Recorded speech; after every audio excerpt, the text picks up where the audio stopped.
So hi, one of the Good Noise Podcast. I'm Shane, I'm Glory. and we're here with. I'm Garrett. I'm Kevin. I'm Alex. I'm Rob, and we're Northern Weather. And we're asking some questions today about their newest single, Neal Says He's a Viking. So congrats on that, by the way. How do you guys feel about the response to it so far? Thanks. It's been great. We've gotten a lot of love from it. Definitely way more than our first two singles that we put out a couple of years ago. So it's been great. Loving it. Hell yeah, song rips. Thanks. Thanks, even. The other day, I was listening to the radio, and the DJ, he was announcing the next song, and he was like, and the next song that's coming on is my favorite song in the station, and that's Neal Says He's a Viking. And I was blown away by that. Oh. And, yeah, so that was really cool hearing that it's their favorite song. So that was... Hell yeah. That's massive, yeah. Awesome. So is there any meaning behind the single name or cover art? Rob, you want to tell him about the name?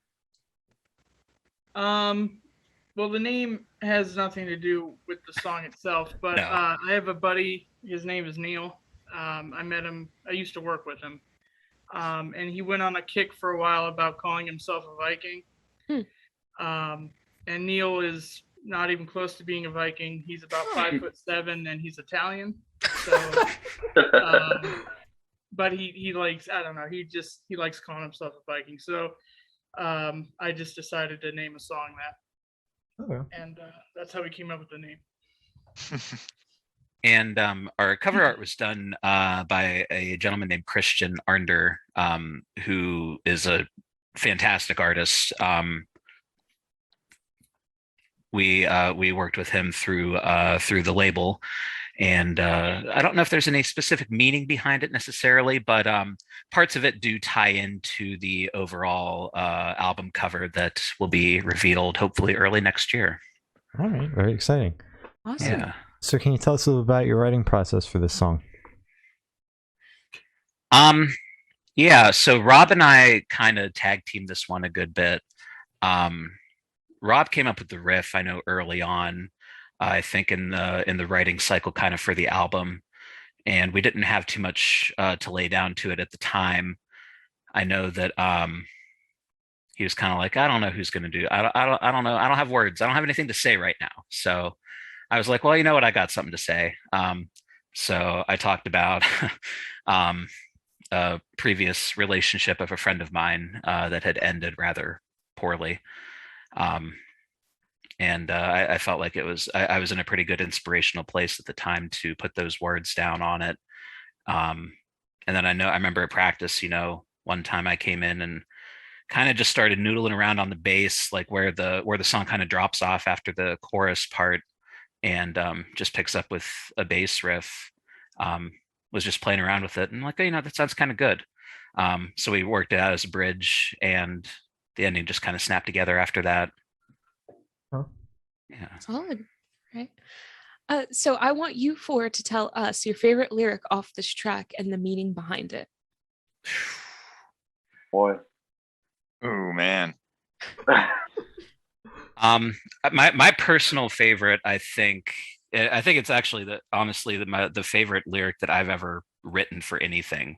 That's is serenade yourself in the silence of solitude. I really like the alliteration that I put there. Yeah, I was trying to get fancy with the wordplay. Oh yeah. Yeah, that's really cool. I too enjoyed that alliteration, but I think mine might be the fuck you and the back and forth. I think it's just that part alone just makes it angry, and you could tell that it's a fuck you type of song. I really like how Garrett came up with that. That's really cool in my opinion. And I've actually heard multiple people say that part alone is their favorite too. Mm-hmm.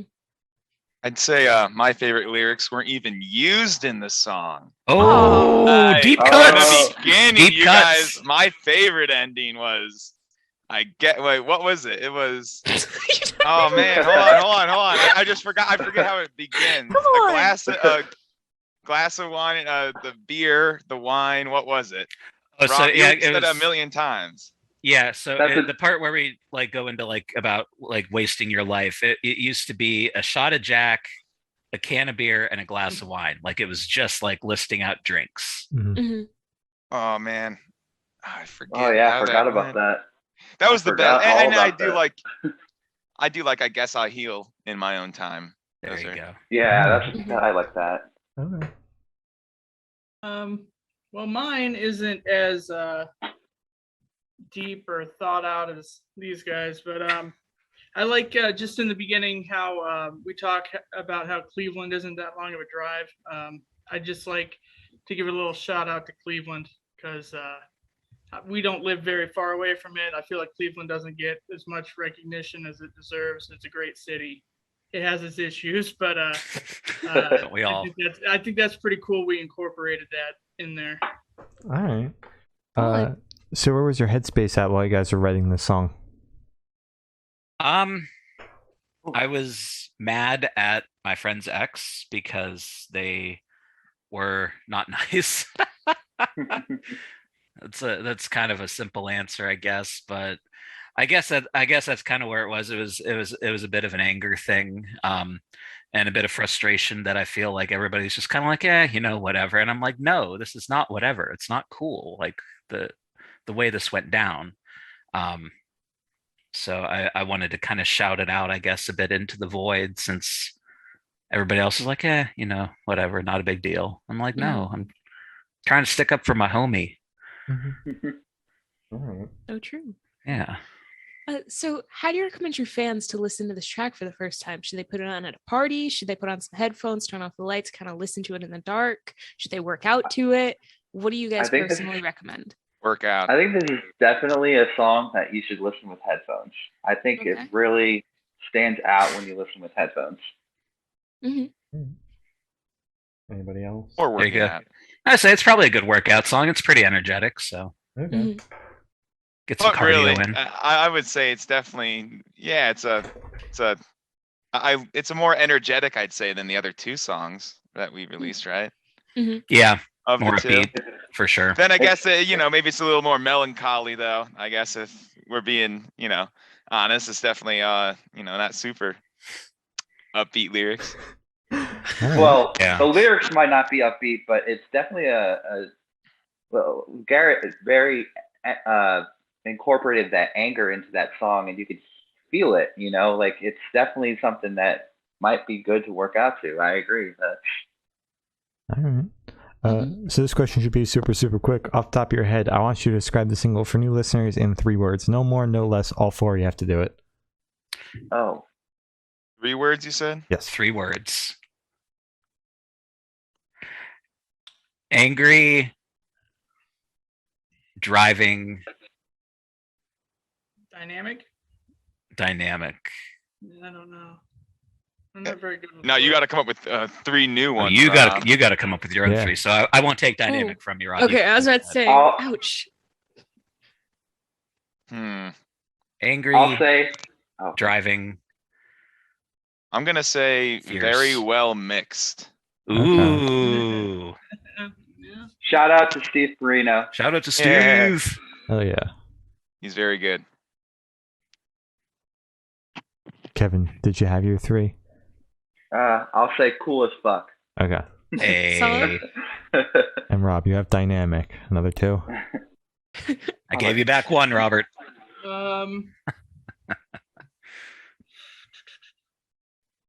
I really don't. I don't have anything. I really don't. There. Come on, just don't think too hard. Just the top 2 words off the top of your head. Dynamic. Yeah, I don't know. I really don't. But Know. no, you can't be. You Twinkly can't do with the lips. pressure. I don't know. There He is can get up on twinkly. stage and sing, but he can't, answer a question. No, you can't. This is why Garrett speaks for all of us on stage. That's right. Yeah, if you go to our I am shows, the it's leader. mostly Garrett talking. So. Right. I just play the guitar and sometimes sing. It's like Fall Out Boy. Yeah, Oh, exactly. Yeah, I don't want to be. yeah. Pete. Garrett's the Pete Wentz of Northern Oh, Weather. don't call me Pete Wentz. I don't want to do that. Oh, okay. So, we'll let you go for this one. It's okay. So, Appreciate is that. of course, is there a certain feeling or emotion you want this track to invoke in your listeners? can't really say like I want people to be angry, but I guess like I want people to get the message and feel that it's relatable. I guess that's a good way to put it. All right. Yeah. So what band or artist influence you think you can hear the most on this track, if any? I'm looking to the others for this one. Okay. Well, What do you I think? definitely hear Free Throw on this for sure. That's definitely one of our biggest influences, and Yeah. you could definitely hear it on this track alone for sure. Especially, I would say their earlier stuff. It's definitely influenced by that. Yeah, it is kind of hard to, I mean, at least again with me, for me, and I'm sure for the other guys too, it's hard to really like pinpoint certain influences on some of the things that we write, because I think we're all influenced by so many different bands Yeah, that definitely. sometimes it doesn't really even have to be like we're going for a certain sound or anything. It's just, I don't know, whatever we're feeling, comes out. And like I said, we've just been influenced by so many different people that they kind of just get all mixed and mashed together, and we come up with what we come up with. And a lot of people have a lot of different interpretations of what they hear. We've sounded like so many different bands. A Day to Remember. Yeah. Who else? I mean, just off the wall Today- stuff. I've never thought that we sounded like. Today, someone said that that they remind us of a mix of Taking Back Sunday, and who else did they say? I forget what they said. Oh, I can't remember now. We get all kind of off the wall ones, so I'm always just like, thanks. I'm gonna take that as a compliment. I hope it is. Oh, they said Yeah. they said that we remind them of a mix of Taking Back Sunday meets the Wonder Years. So that was. I'll cop to the Wonder Years. That'll work. That sounds good. I'll say Balance and Composure is probably another one. Hey, that's a good one. Yeah, definitely. I agree on that. A lot of your guitar, Alex. A lot of both your guitars, really. Yeah. I'd agree. Oh, All right. awesome. Sounds good. So what's your favorite memory that you created while making this track? That's a good one. That is a great question. Where's one of the first times we played it? Yeah. Yeah, I was gonna say, I mean, recording it was super cool. The first time we played it was actually our last show pre-COVID. I think. I could be wrong on that. We're gonna say I'm not. No, we're gonna say we along. are, because there's probably no recordings that you can disprove with it. So, therefore, I'm objectively right. There we Exactly. go. We are. We got it. Yep. I think you're right, but I think you're right, but I think at the time it was the old lyrics that Alex was talking about earlier. It might have been. It's been in the before times.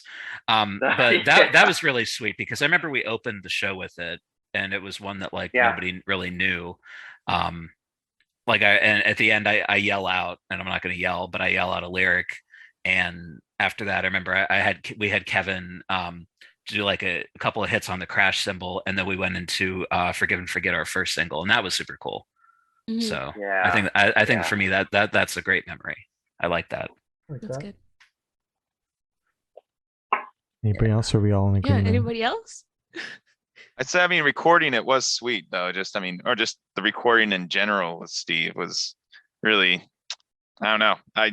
We got to go out and get, walk around Cleveland and get some food and chill there and record music in a cool studio.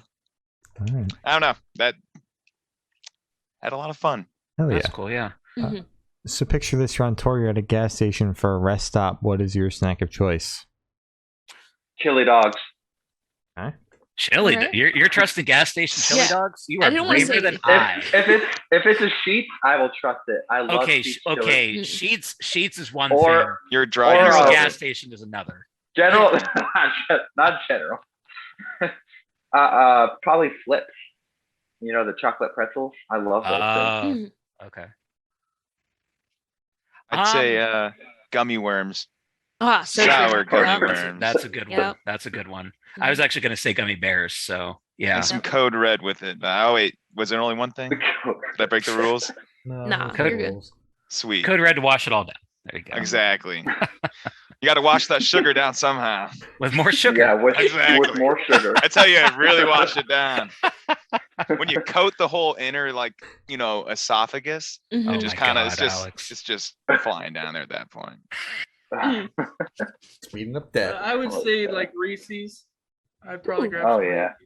All right. All right. Are we talking like cups or pieces or what do we say? I'm a big cup fan, but I'll take anything Reese's. I even like their new pretzels that they came out with. It's like Oh, those are so Yeah. good. Ooh, I that Oh, sounds didn't even good. know they had pretzels. Me neither. yeah, they got fuck. Reese's pretzels. Check them out. they got Dropping the hot they got knowledge, Rob. Reese's Future is everything. now.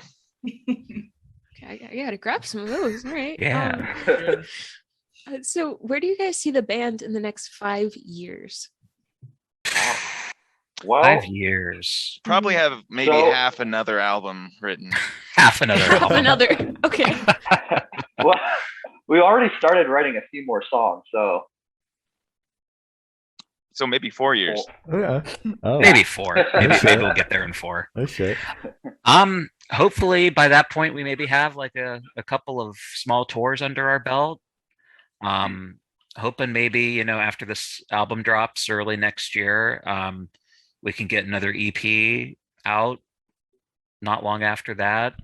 I think our biggest like goal right now is just to kind of be the established local. Like we want to do the cool shows like up in Cleveland and in Akron, and when maybe some of the slightly bigger bands start coming through on tour, and if they want a local, maybe Northern Weather's the people they call. Yeah. That'd be sweet. So Mhm. I That would think be that's cool. kind of the dream right Goals. now. Yeah. I like that. Since you guys keep on mentioning this album, we have to ask, what can you tell us about it? Ooh. Well, we can say, because I think we've said it before already, it's going to be called A Shade of Melancholy. Mhm. There's 11 tracks on it, but one of them's instrumental, kind of like intro to a song. So really 10 songs. Our first 2 singles are going to be on it, Forgive and Forget and End of Page. Okay. Neal Says is going to be on it. And then we have one more single coming before the album drops, and that'll be on it too, of course. And then it's great. We've got to hear some really, kind of rough mixes of it, and it sounds awesome. So we are very stoked to have it out in the wild and have it for everybody to hear. All right, exciting. That's sick. Yeah. So for the last couple questions, we're actually shift away from music and go straight to death row. Boom. So Uh-oh. if you're on death row, what would your last meal be with a drink? oh, I'd probably go with sour gummy worms and probably wash it Mhm. down with some Oh Code my Red. Some coke. I'm less than surprised. oh, I'd have to choose a steak with some mashed potatoes and macaroni and cheese and maybe a glass of wine. That would be it. And Sounds good. oh wait, I forgot something. I have to have a roll. Obviously, gotta have the bread. All right. Mhm. Bread before If dead. if Mhm. you're about to die, you gotta have that that bread. Exactly. You need that gluten. I would probably go surf and turf Mm. and Ooh. maybe some sort of whiskey to wash it down. Okay. There you go. So, there you go. Good reference. Sounds good. I got to go with some hot wings from my favorite place out here in Youngstown. Ooh. And for a drink, one of the like hundreds of beers I've had. I don't know which one. Okay. Just one of them. Just one of them. Yeah. Just give me one good one, and then I'm good. Then just take me to the chair. Okay. Oh, okay. All right. Sounds good. So, if you could live in one fictional world for a week, where would you live? I would live in Harry Potter world. Absolutely. What That house would are you? be. I am a Ravenclaw. Mhm. A lot of people think I'm Hufflepuff though, but I'm Ravenclaw. That's fair. I've taken that I- test 1,000 times, and I've always come out with Ravenclaw. I You think want to Ra- be Hufflepuff? Sorry. I do not want to be Okay. Hufflepuff. And nothing against Hufflepuff, but I am Okay. definitely a Ravenclaw. Mhm. I think Raven Puff is a good way to describe you. Mhm. I'll take it. I'll There you take go. that. There you go. I would do Middle Earth. I think Ooh. that'd be cool. Oh, that'd be pretty scary though. Not gonna lie. Yeah, but you know. Just stay in the Shire. That's right. There you go. There you Yeah. go. Mhm. Live with the Oh, hobbits. Have have- second breakfast. Exactly. Endless food. Yeah, that would be awesome. That'd be good. Hmm. How about Alex? you, Garrett? Because I'm still Oh, trying you to still think, thinking? dude. yeah, I'm sitting over I'm here looking at my screwed. books like, which one of these do I want to live in? I don't know. Probably actually the Mistborn series by Brandon Sanderson. Because lots of people got powers and they're really cool. So Ooh. I think I have to go with that one. That's sick. Like basically you just like swallow like a little bit of something and it gives you like supernatural abilities. Ooh. I like that. Oh, And it's like I random. like that. Not exactly. I think it's been so long since I've read them, but I think there's only like certain people that can. But of course, I would be one that could. Of course, yeah. Naturally, of course. Naturally. I'm gonna just do the cop out and go with Star Wars because Star Wars is awesome. So I couldn't think of that's not a anything cool cop-out. and unique. So you know. I said Harry Potter. True, dude, and Star I Wars. judged you for it. I love Harry Potter, but I don't know. Star Wars has just been my go-to for Mhm. everything. Pretty awesome. All right. Well, I have the honor of asking the last question, and every single person we've spoken to have said that it is the most important question. What's your favorite color? Blue. No, red. Uh-huh. Blue is my Red favorite versus color. blue. Yeah. Blue is mine too. Okay. Wow. Green. Okay. All right. So blue Yeah, wins in the solid. band. All right, gotta get a little variety. So as I said, that's all the questions we have today. Is there anything that you would like to plug? Yeah, just want to say, our album Shade of Melancholy is coming early next year. One more single coming before 2021 is done. We're gearing up for a music video for said single. It's going to be really cool. We're getting a lot of really cool plans in place. We also signed a car from Stone Records. Forgot to mention that, I think. But Jake has been wonderful to work with, and we're really, really excited to see what direction we end up going in next year and hopefully get on the road a little bit. So, yeah. Well, thank you for now. This has been Northern Weather, and we have been the Good Noise Podcast.